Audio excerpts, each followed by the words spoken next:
is now my privilege to introduce our next speakers, Robin, Valda and Deborah Glover, who, like Catherine said, have travelled from Port Lincoln to be with us today. They are here to share their personal story with us, and for this we're most grateful. Please join me in welcoming Robin, Valda and Deborah Glover. Thank you.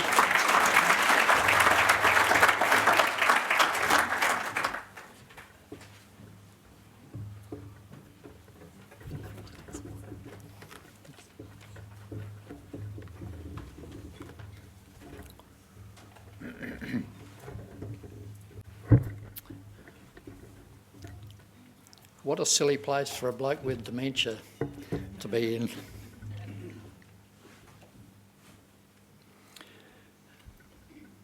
But I've had placed on me on a few occasions now the opportunity of speaking for those who have dementia, who are caring for people with dementia, and other than shivering in my shoes, I'm convinced that I need to spell out what my journey has been, so that others who are suffering from dementia and those who are caring for people with dementia realise that other people are having the same struggle, and maybe helpfully pass on the information that I have here from my experience. You know, my name is Robin Glover. I'm 74 years old and retired to Port Lincoln nearly 60 years ago. I must admit that I know a fair bit about the road between Port Lincoln and Lock, because that's where our farming property was and where our son still is. So I wear out a bit of rubber going up there and back, and being of help where I can. My life as a farmer on Eyre Peninsula, first of all at Yolana and then at Lock, has been one of community involvement in an agricultural setting, with many areas of opportunity, experiences and responsibilities. I had a pretty good session as a footballer. I managed to snag a male medal, and the unique thing about that was that one of my teammates and I tied an undividable tie for a male medal, and it's never been done before or since. I didn't realise what we were doing at the time when we were playing it. There was no guile about it.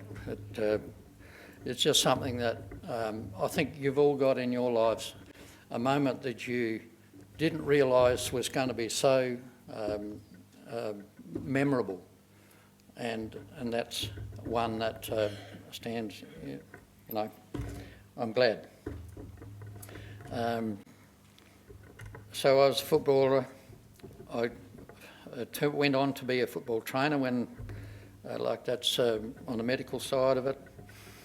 I was a tennis player. I enjoyed tennis greatly, and these things were a very important expression in life, and a contact with community and other people across districts. I was a volunteer in the South Australian Ambulance Service for 25 years, experiencing all forms of tragedy, including extricating bodies from underneath upturned vehicles and suicide, and there was the birth of 2 babies on board in that in that time. One of the suicide was in a local home, and the family couldn't face the situation, so I had the job of cleaning up the mess. It wasn't very pleasant. However, I'm losing the place, aren't I? Getting carried away.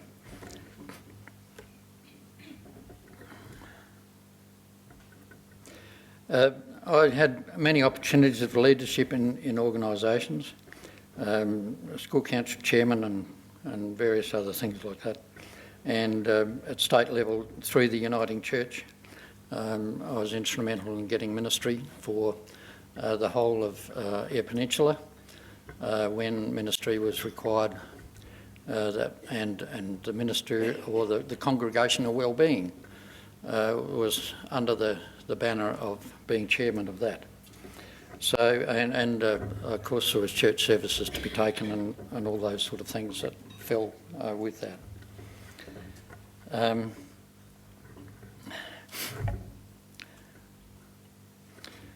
So that was pretty demanding, but very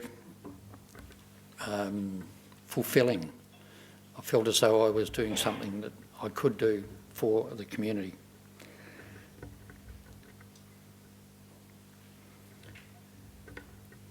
I'm not now able to do any of these upfront roles.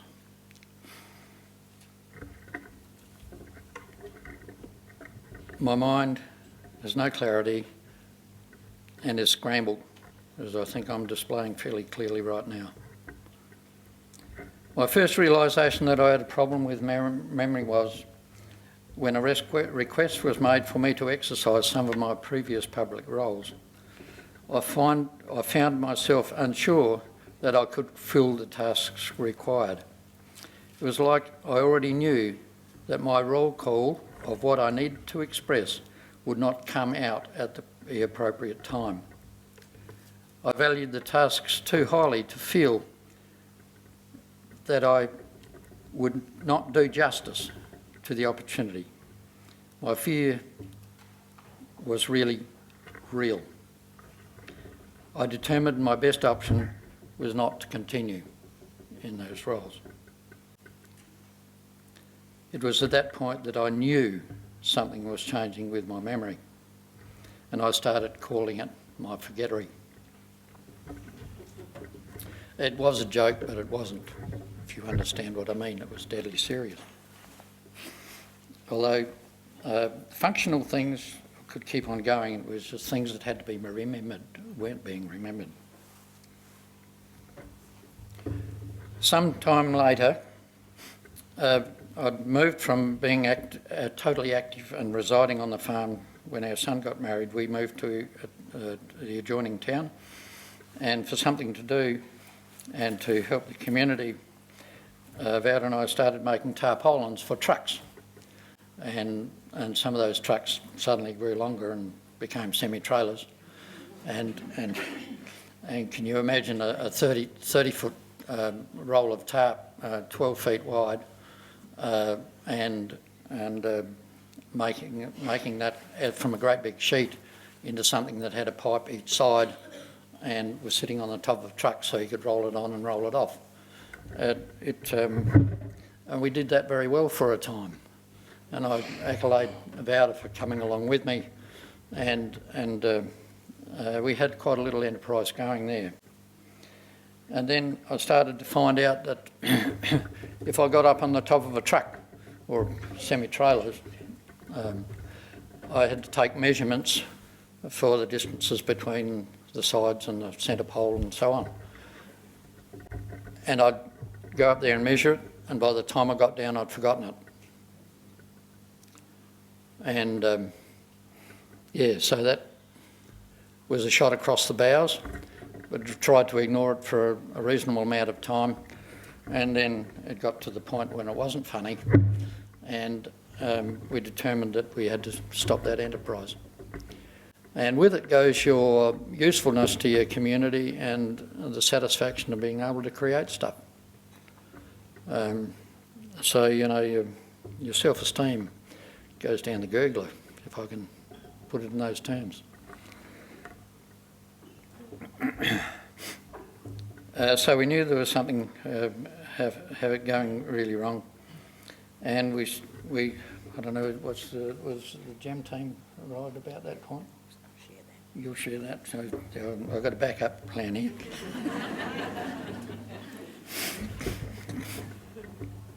I was officially diagnosed. I'll cut that short and let Vowd to do that intricate stuff. I was officially diagnosed with frontal lobe dementia 5 years ago. I continue to have moments of feeling disillusioned, worthless and vulnerable, depressed, fearful, panic and anxiety, lack of confidence and clarity, frustrated, self-condemnation and internalisation, angry. My mistakes have served to increase my self-doubt and decrease my sense of credibility. Enough of that. I find now that instructions given to me without any prior involvement in the task or its planning are easily forgotten, sometimes instantly. My own involvement in these tasks previously certainly helped. Remembering names is a problem. I play bowls. And how many people have you got on a bowling green? I've got 3 other people in the fours I play, and I can't even remember their names, and I've played with them for 2 years. The way I get around that is to be polite to everybody.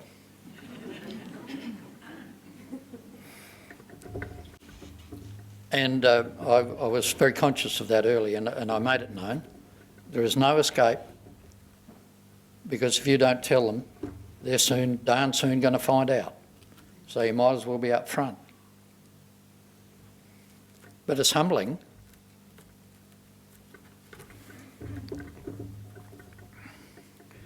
So remembering names are a problem. Once I had an inbuilt radar in relation to locations and directions no matter where I was. I couldn't be lost on our peninsula. And anywhere for that matter. I seemed to know where north, south, east and west was, and where I was going was this direction. And thank you, you must be a farmer yourself. So I had this inbuilt radar in relation to locations and direction no matter where I was, but I can't trust that anymore. In fact, if I'm out of a very known area, I feel vulnerable.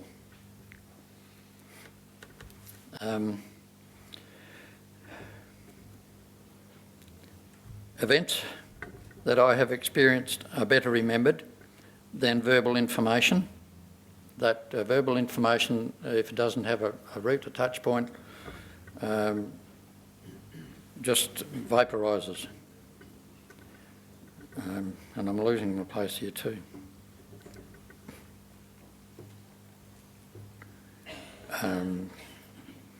I still have a self-belief in my integrity and my capabilities, but it is often overshadowed and shattered by my condition. I try to ensure I do not place myself in a position to induce panic, but I still have an analytical, questioning mind and a passion for information, new information, and a desire to share it. So I'm really a mixed bag, really a mixed bag. People who don't have it cannot understand the demeaning nature of this condition or the frustration it causes the carers and sufferers until they are faced personally with dementia situation. What am I feeling helpful? What am I feeling? Sorry, I can't even. I'm getting my words waddled here. I've got a wicked sense of humour as well. To be open and talk to people about my condition. That's point one. If I can't remember information or requests, I ask again or get them to write it down. Reading and crossword puzzles to stimulate my brain. The information still seems to be there. It's a matter of digging to find it. I love bike riding, except for the fact that Lincoln is a very hilly place. It's good going downhill. And playing bowls. I meet up with all sorts of people that I know instantly because I played footy with them when I was a kid. And other people that I've known, and it's a thrill to interact so I can get out away from my own trap. I get plenty of exercise. And communicating and involvement outside of our own backyard is very important. I'm being invigorated by visiting the farm because that's been my life, and being helpful with certain labour tasks gives me fulfilment and feeling of being useful. I don't drive a radio-controlled or GPS-controlled machinery. It's far too large for me, and if I stuff up, I wouldn't be very popular. But I can do many other things around the place that seemingly are menial tasks, and that wouldn't get done if I didn't do them.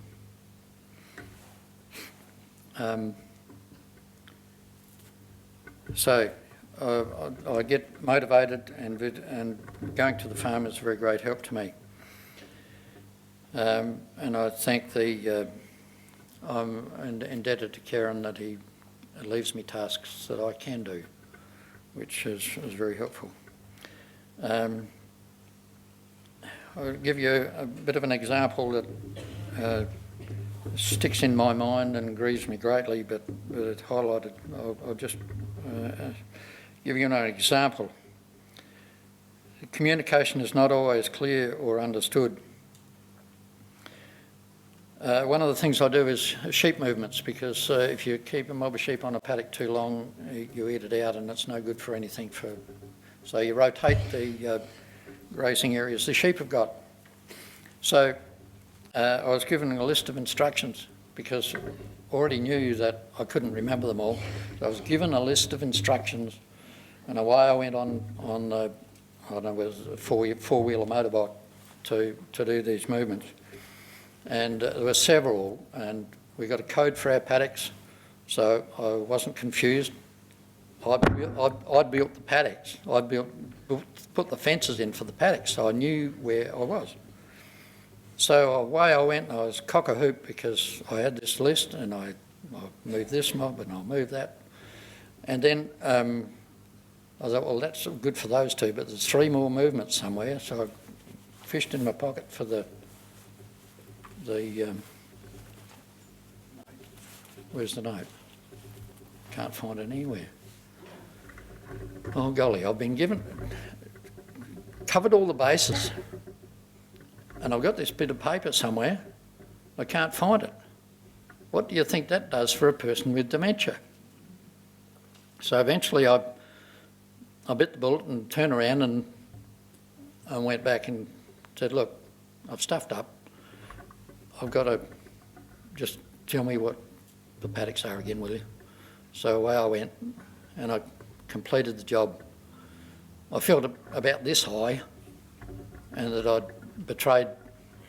I was not going to be able to keep on doing even this.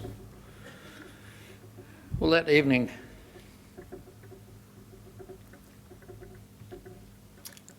the note had been in my pocket all day.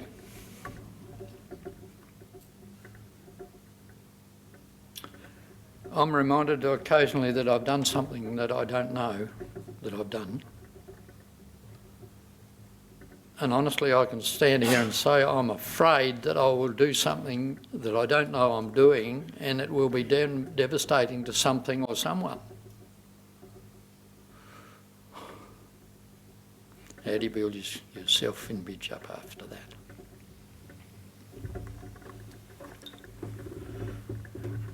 Now I've gone and waffled on, and Yeah.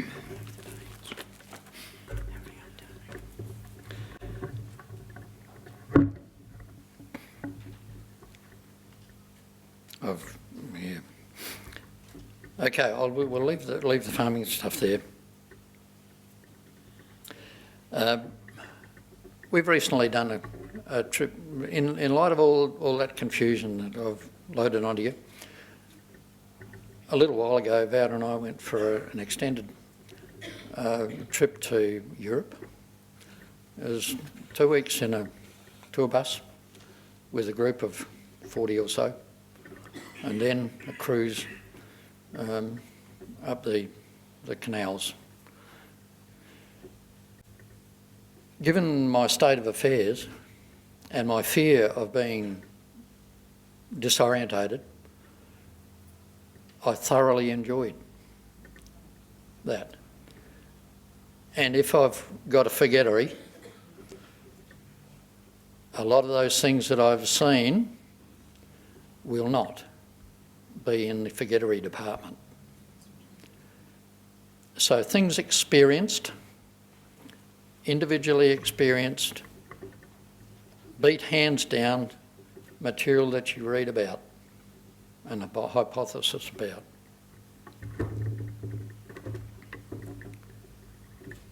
I want to continue to do all the things that I can do, and I've got a very gracious son who knows my condition, and other people around me also. I desire still to contribute to life where it is appropriate for me. Alzheimer's to me is not to sit on a park bench and do nothing, but to do everything I am able to do and admit when I can't. I continue to ask the question, why do some things say so strongly in my mind and others disappear in a wink of an eye? Most concerning are the comments of my actions that I do not recall. I'm going to give you can I bleed another couple of minutes? You should have given us 2 ads. I want to give you a very good picture. I go to the farm and I'm given tasks that my son knows that I can do. Fencing is one of those, because we had to re-fence the whole property from start to finish. A pair of pliers and a piece of wire, I can do a lot. So I had a particular task to do on a block that had 2 sides to a national park, a rather large national park. And kangaroos had played havoc with the fence, and the sheep were eminently able to get out of there, and I was by myself, like as usual. You go off and you do your thing, and I had some difficulty with some wire, and I went back to get some more from the vehicle, and when I got back, I couldn't find the pliers that I had been using to cut and shape the wire to do the knots that hold the wire on. And it was my son's brand new set of pliers that were absolutely spick. They would cut wire like nothing. And here I am, I've lost these jolly things in the sand. Well, I felt, lower than a lizard. And eventually I couldn't do the job. I couldn't do the job if I didn't have pliers. So, I had none on board, so I had to bite the bullet and go back and get some own up and get some more pliers. I came back and finished the job. With the vehicle that I had was a Rodeo with a cab on the back, and I covered back on the vehicle.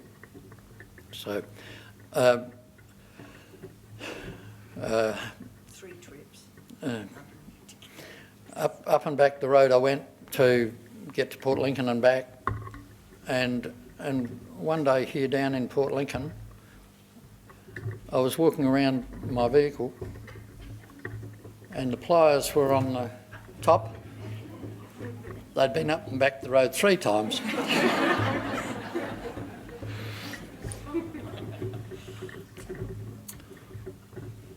That's my life.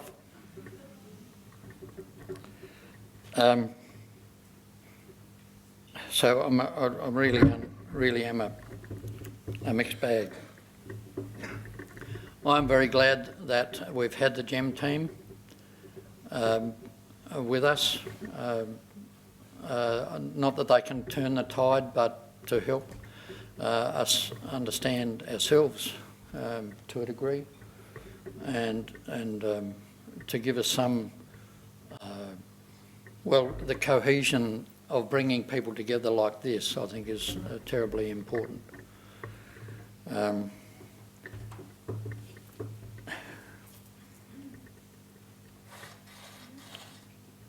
Yes, I think that's about where I want to conclude.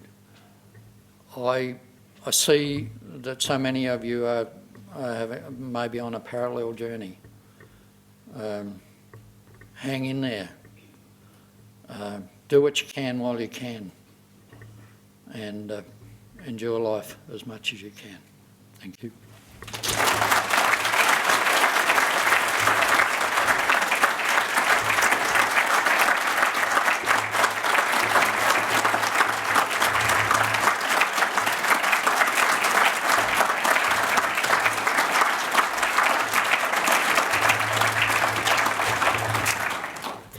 Good morning, my name is Valda, and I would like to firstly thank Marianne for allowing us to have this privilege of talking to you people, and to Alzheimer's South Australia staff members for giving us this opportunity, and just keep up the good work. I wasn't going to cry. It's all right, I'll be right in a minute. I've come to share my walk as a carer of a dementia sufferer, my wonderful husband, Robin. I have no qualifications and am not an expert, but I do care for my man 24 hours a day, 7 days a week. As he has shared, he was diagnosed 5 years ago. I'd like to start from the beginning so you can begin to understand our walk this far. It is not an easy task getting up in front of you all, but we are prepared to be made very vulnerable if it is going to help anybody else to understand this disease. Those early days were a tough time for me. Firstly, I found it really hard coming to terms with the fact that this fit, strong, healthy farmer husband of mine, who had never smoked or drank alcohol, who carried the Olympic torch in 2000, who had gained that honour for his sporting abilities, his community involvement, had this disease, dementia. I first noticed him losing things, not remembering messages, feeling confused and making mistakes with the manufacture of our roller tarps, as he's already shared. There was no history of dementia in the families. The doctor said he had depression and prescribed depression tablets.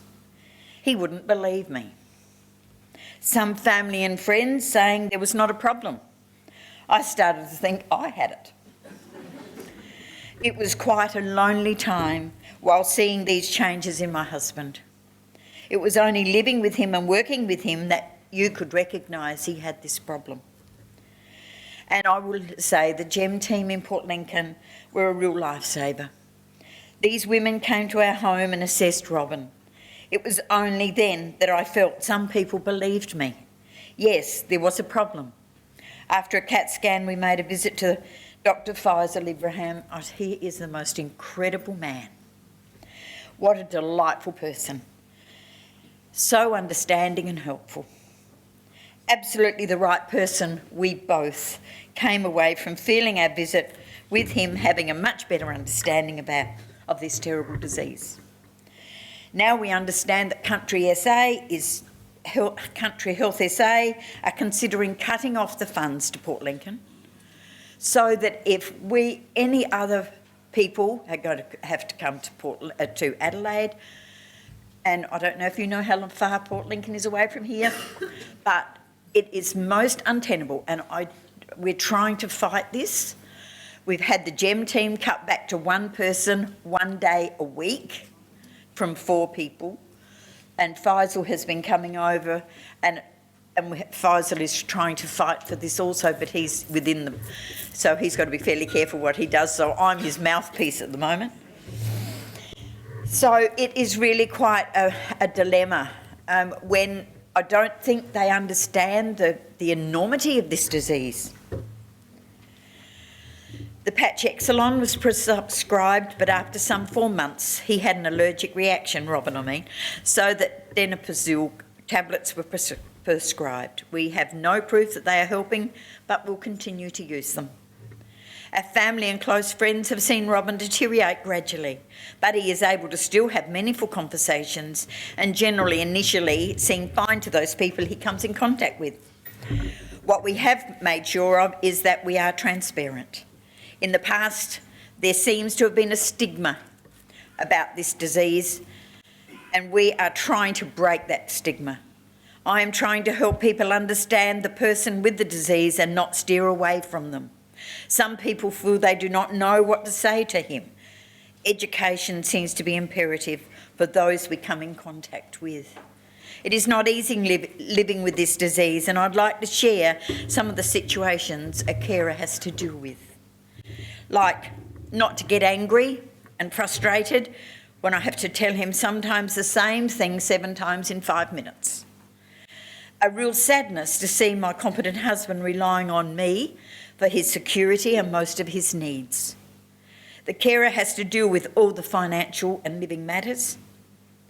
To see him confused and lost. To see him feeling sad and worthless. I have learned when I see him in that state of mind, I need to engage both of us in a task. He immediately responds and we have a good day, and he feels useful. He gets very confused and very fearful, losing confidence in trying to make decisions. When I see that happening, I feel I need to address the situation and talk with him. It seems if the thoughts and experiences are his, he is more able to remember. People give Robin messages to pass on to me, but I never receive them. We need to educate people, not to expect them to pass the messages on. A notepad can be left by the telephone, but you have to write on it, don't you, before it's useful. People seem very comfortable asking me about how Robin is, rather than asking him themselves. Some people are now asking me how I'm going. Please don't forget the carer. Some days the sufferer is worse than others and recognises his condition, therefore frustrates him, is too scared to do anything. It saddens us as a family to see Robin no longer capable of being able to design and construct things. He has lost that gift completely. What I have found helpful in our walks so far: leave him notes on a pad, but he does have to remember to read them. And going to the farm as he has already spoken. Taking photos seems to concrete experiences in his mind and stimulate his memory. I need to encourage and support him daily. Try to prevent him from being put in an uncomfortable position. We continue to have many guests in our home, stimulating conversation and memories old and new. To have a supportive family and friends who I can unload to and not feel judged. That is terribly important. And on that case, I'd like to thank the family that have come to support us today. I need to cook tasty meals because Robin cannot taste the food sometimes and does not feel like eating. Each day I need to consider his needs and make sure he has something worthwhile to achieve, like gardening, helping others under supervision, walking, playing bowls, riding his bike, alone or with grandsons and daughter, Deborah, reading, crossword puzzles, except the bike riding wasn't so successful the other day. He rode some distance and had a flat tyre and had to push it up hill for quite a long time. If in a large group, I try to bring him into conversation because he is now more inclined at times to sit back and not contribute. It seems men in their 70s in particular need extra intimacy with their partner. This is something not often talked about, but we are finding this the case in our memory lane group. I need to learn to have lots of patience and take big, deep breaths, lessons I am still learning. I live a busy, fulfilled life, but am realising I need to look after myself and assess my commitment to outside pressures. Robin and I returned in July from nearly 6 weeks holidaying in Europe. 2 weeks, as he has shared, I won't go there. We were told we were crazy attempting such a holiday, but it was an experience of a lifetime. It was a lot of pressure on me, but the positive outcomes way outweighed the negativities. It was a most worthwhile experience, but it has made us aware of our vulnerability for future travel. We want to encourage people not to give up, but push the boundaries. You may be surprised at what you can achieve. And I found there was one lass that told me I was crazy doing it. She's just returned from a trip just along the coast, a cruise with her husband, and she's achieved it. And so this is what I'm on about. I'm wanting people to realise it's not the end of life. It is not easy for the carer, but boy, it way outweighs, the positives way outweigh what it takes out of you. We are trying to live as normal a life as possible, focusing on what we have got and not on what we have lost. Stimulation seems to make the dementia sufferer a happier person. To care for a dementia sufferer 24 hours a day, 7 days a week in their home is very difficult. To those caring, it's very different for those caring for them in an institution during working hours or living with a loved one part-time. I realise it is not an easy task for anyone, but least of all for the sufferer themselves. Robin wears a safe return bracelet. The problem is very few people recognise its purpose. We have not met anyone who has any knowledge of that bracelet. We feel there needs to be some promotion and advertising to notify people so they understand its purpose. And it was proven last week. One of my carers was unconscious. Her husband had the safe return bracelet on. He didn't even know it was his wife that had the... And the ambulance people knew there was a problem. They weren't quite sure what it was, but he had a bracelet on that they knew there was a problem. And that's why now all of my carers are making sure their men or women wear a bracelet. Have any of you people heard of the safe return bracelet? There's about 10, if lucky, in all of those people. So that's something I'm wanting Alzheimer's SA to do something about, because it is important. And I feel it's my security. It's got a police number on the back of it. The problem is safe return on the front. People aren't recognising what that means. So I need to talk with you ladies a bit later on, or gentlemen, because it is an important part of this disease. For the carer, they feel a sense of security. Something I recently learned is after contracting the terrible flu, Robin really went backwards in his condition, having a very detrimental effect on him. It seems that it took him about 4 weeks to improve from that. He was absolutely right, as bad as you could get, and it was so hard to try and pull him out of that. But I have to say, he's coming back again. It seems sickness has a worse effect on Alzheimer's sufferers than the average person. For the last 2 years, I've been the facilitator of a memory lane group in Port Lincoln. I have learned each person with this disease can be different and act differently. I would ask any carer sitting here today, or if you know of a carer, please find out where the closest such group meets and attend that group. I'm sure it would be a positive experience, helpful experience for you. We are a Christian couple who believe every day is a gift from God. So we try and deal with whatever comes the best way we can, trying to keep a positive attitude and knowing that God is our helper. Thank you.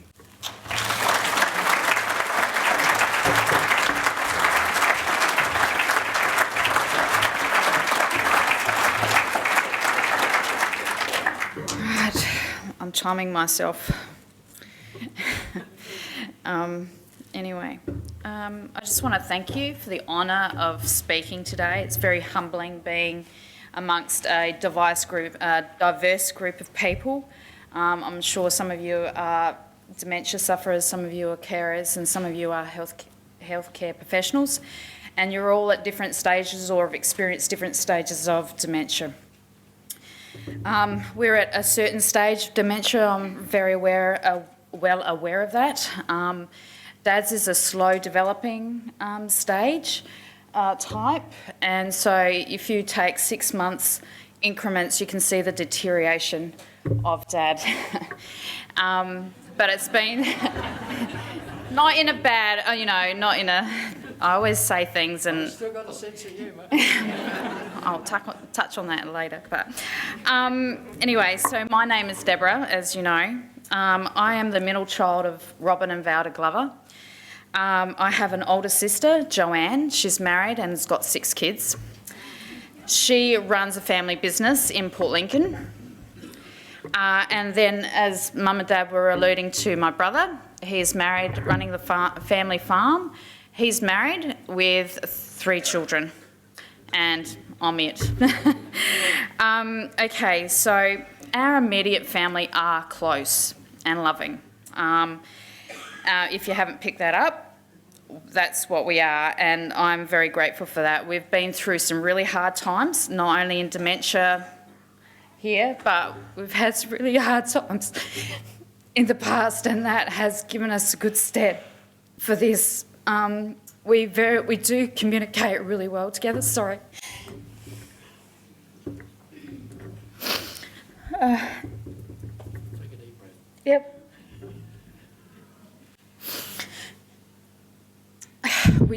We have open communication, and we've got each other's backs. And that doesn't only include my immediate family, but also my extended family that are here today, so thank you. Dementia is very emotional. It's incredibly emotional, and we grieve as children. We grieve to see what our dad has become compared to what we know him as in the past. Anyway, sorry. So I recognise that as siblings, we actually do have a role to play as a family, and all of us have got strengths and weaknesses, and I hope that we cover each other's weaknesses as we try and support Mum and Dad.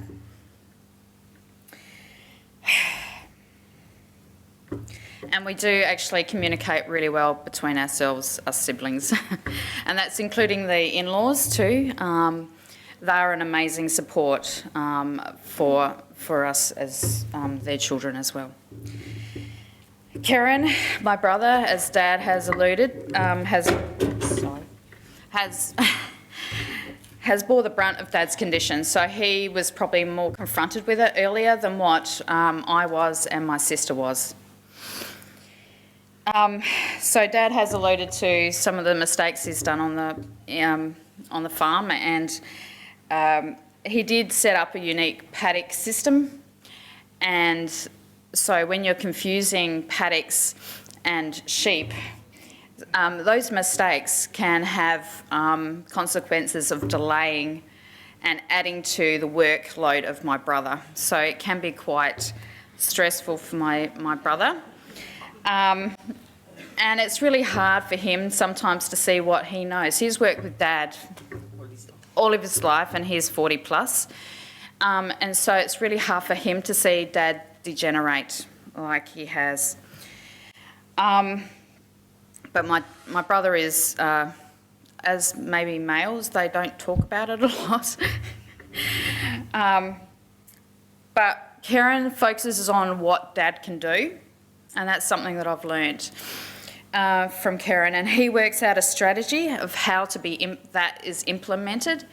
My sister-in-law Mel, my brother Karen, and their workmen, they communicate and they work together to help Dad So that's something that we've learnt to put in place strategies to be able to help Dad achieve what we're trying to achieve and not set him up for failure.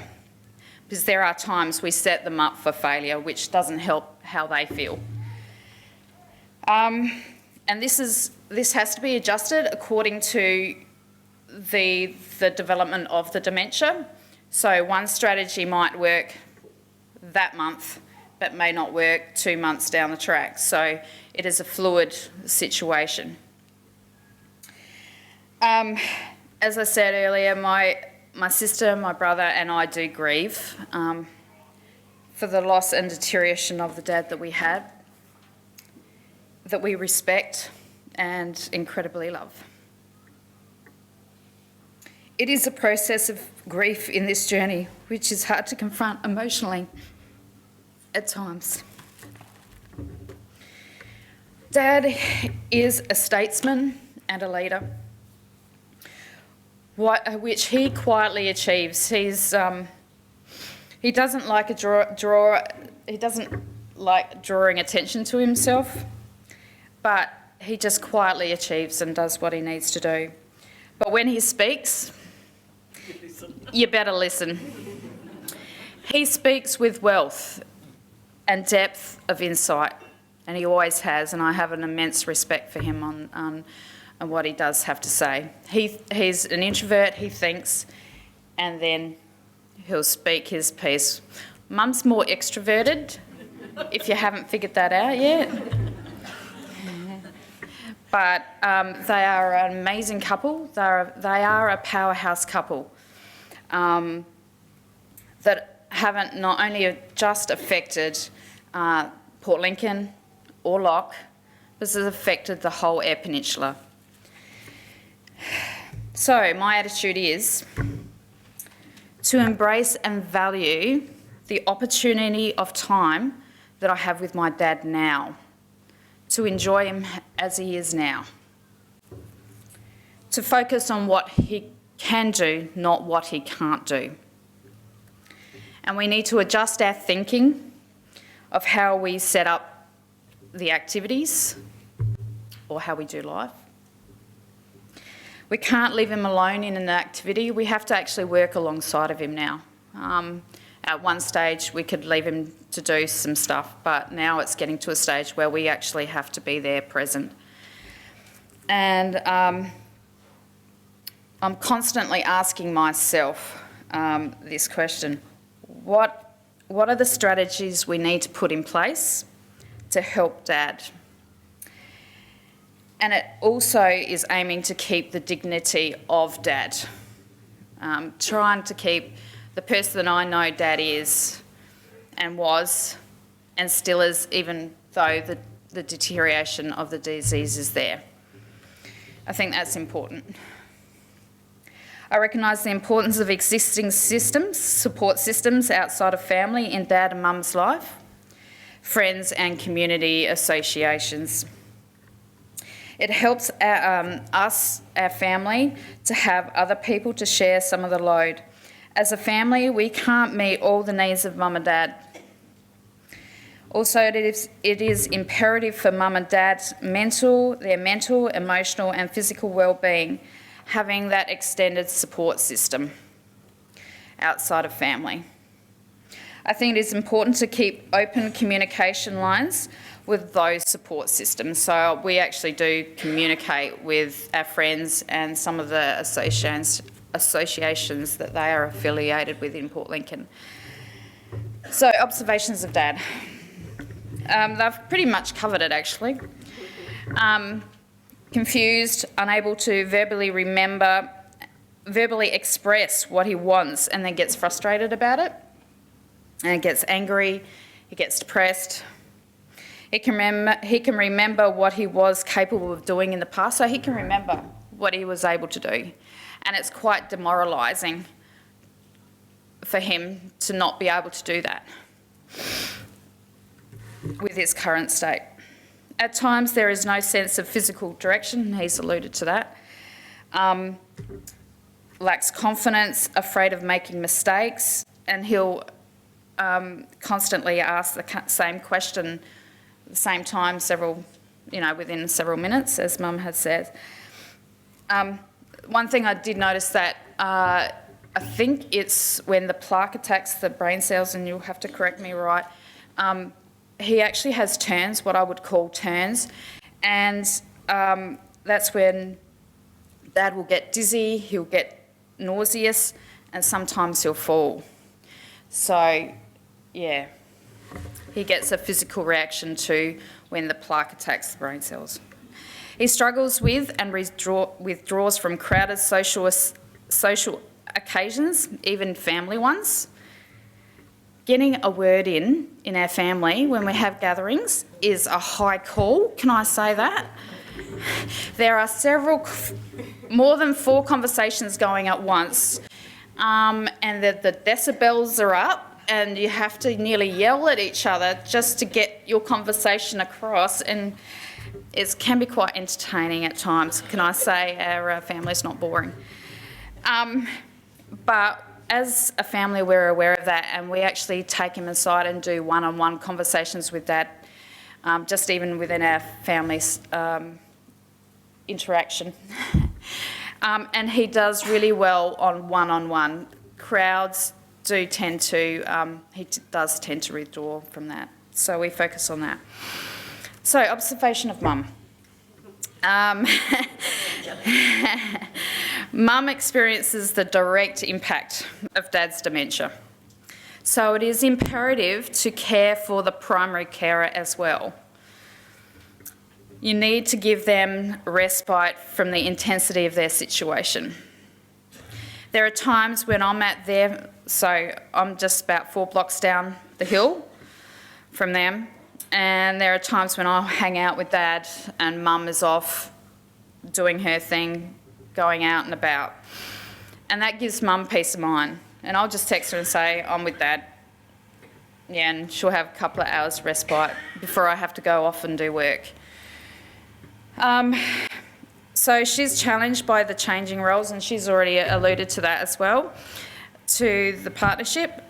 Making decisions is a huge issue, a challenge, not issue, a challenge. Balancing responsibility as a primary carer and having her own needs met too is important. And also changing her and adjusting her expectations of what she can do in the community and what she can't do in the community now. It will be ongoing. Mum grieves on what a couple they planned to do. They had plans as a couple, and yeah, Mum grieves for that. So they're trying to smash in as much as they can while Dad is able to. There are some things that Mum and Dad won't be able to do, but there is a lot that they're doing. Mum does get angry, impatient and frustrated with Dad, which is understandable. It's not a condemnation, it's just that's how it is for a carer. But she also gives him comfort, support, encouragement and love. We're going for time. Okay. I've done a few trips with Mum and Dad. I've been really privileged. And we did a outback trip, and I don't know how many years ago it was, but I noticed that Dad had lacked confidence in towns. I lived in the Northern Territory, and we were heading through the Northern Territory, and I'd have to do the town driving, whereas Dad was really comfortable with these remote locations and four-wheel drive tracks. He was happy as a clam there, but when he was actually in the towns, he lacked the confidence. So I had to do the town stuff, and he'd do the really off-road stuff. But he had no sense of direction either. And he had 3 women that were strong. Can I say he was a little bit hand-packed that trip? We had about 6 weeks of it. So, yeah, so they're the things that I noticed. there was one Father's Day that it really hit me. Mum and Dad picked me up. We were going to a picnic with other friends and off location out of Port Lincoln, and jumped in the car, was driving, and while Dad was driving, he was saying, "So where are we going?" And it's like, you don't know where we're actually going, but you're driving. You don't even know the destination. You can't remember that really hit me, and it was quite upsetting. And I actually rang my brother that night and said, "Hey, I've just experienced this. Is this what you experienced?" And he said, "Yep." So we've been to the US 2 years ago. We've got family, well, what I call my American family over there. And we were in New York. And I was talking to Mum, we were walking down the street, and turned around to talk to Mum. No Dad. How would you feel? This particular junction in New York. This is Manhattan, by the way. Manhattan, and there's heaps of traffic, heaps of pedestrians. When the traffic stops, it all stops, and people walk, and they go everywhere. There's a lot of tourists. So we happen to be, luckily, and that's the thing, I set Dad up for failure. I didn't actually communicate to Dad directly. I communicated to Mum and saying, we need to turn here. This is where the hop-on bus is, intersection. But I didn't actually tell Dad. And so he went straight ahead instead of turning a corner. And we were at the Empire State Building, so I would have located him, but he would have just gone to the entrance of the Empire State Building. But for that 30 seconds, the feeling was awful, awful, awful. And that's why it's important to look for strategies. Because if they get lost... I was in big trouble. He was in big trouble. Big trouble. But our accommodation was only a block away, but he wouldn't have remembered that or how to get to it. Okay, so that's some of the things. But he also finds that he went, the US one trip, they went to Alaska and Canada. And he found that the pictures created that emotional connection. And there were... He can remember that very clearly and vividly. Our friends are farmers, so we're in a farming context at some of the stage of our visit. So he could connect with the farming. He was quite comfortable in the farming context, and in the country context, it was crowds that he wasn't. That was adding the confusion. And Mum and I would have to do tag team in the airport, just keep an eye, or in public places, and we'd just do tag team, just to be super alert to Dad. Just finishing off, I have 3 questions that I asked that I want to leave with you today, that I ask pretty much every day. Question I ask every day is, how best can I support Mum and Dad today? What are the strategies we need to put in place for both of them? And this needs to be adjusted as Dad condition changes. Focus on what Dad can do. Thank you very much.